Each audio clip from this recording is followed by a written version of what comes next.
benefits. And we're going to be very deliberate about the F-35, as we should, because these are very large commitments of taxpayer dollars.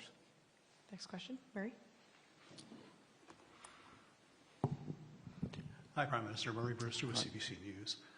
Are you confident the budget's going to pass? I am 100% confident that this budget is the right budget for this country at this moment. This is not a game. This is a critical moment in the global economy, or it's an important moment in the global economy. It's a critical moment for our country. And it's a critical moment for our country, and many of the questions that have been asked this afternoon highlight aspects of why it's so important. Over-reliance on the United States, security challenge. Where are we going to find the growth given the headwinds from the new U.S. trade policy? And what this budget will do is provide the answer to that question and the means to become masters in our own home, maîtres chez nous.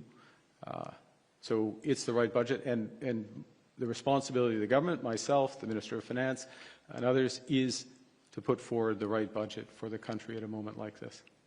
And that's what we're doing. Ce n'était pas la question. La question, c'est le... en effet, c'est le budget est le budget pour le moment. Et c'est un point tournant pour notre pays. Et ce sera un budget avec des investissements générationnels et un budget pour un pays avec ambition, confiance, l'audace et puis indépendance par rapport aux États-Unis. Ça, c'est le prix de ce budget. Murray? Let me ask this then. Are you prepared to fight an election on this budget? I'm always prepared to stand up for the right thing. Next question. Last. Dernière question. Ian Austin from the New York Times. You described your meeting with President Xi as a turning point in relations with China. What changed to make that happen, and what needs to happen now to make sure that forward momentum continues and things don't reverse again? I think we both described it as such, first point. I think at its core, it is about the way we treat each other, interact with each other, what we were saying earlier, this sort of pragmatic engagement. Where can we engage? Where are we not going to engage? Where do we agree? Where can we build? Where do we disagree? And we're not. And being clear about that. And there may be some bumps along the way when there's some ambiguity, but ironing those out as quickly as possible.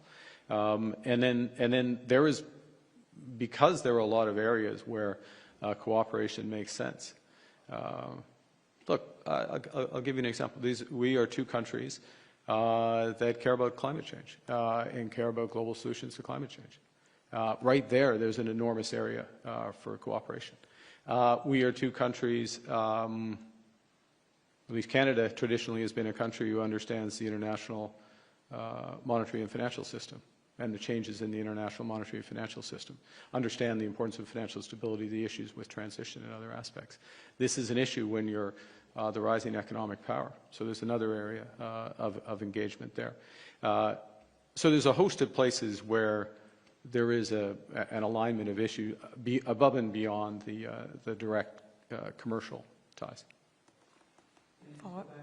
Began. Where and when did you apologize to the president? How did he? I saw him. We had dinner. We had dinner together. You saw it. There were a few of you were there, and we had a very good dinner.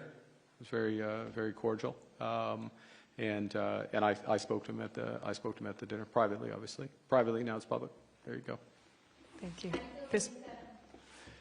Well, my regret. I did say J's and 6. I certainly very happily take J's and 7, and I'm going to say something that is.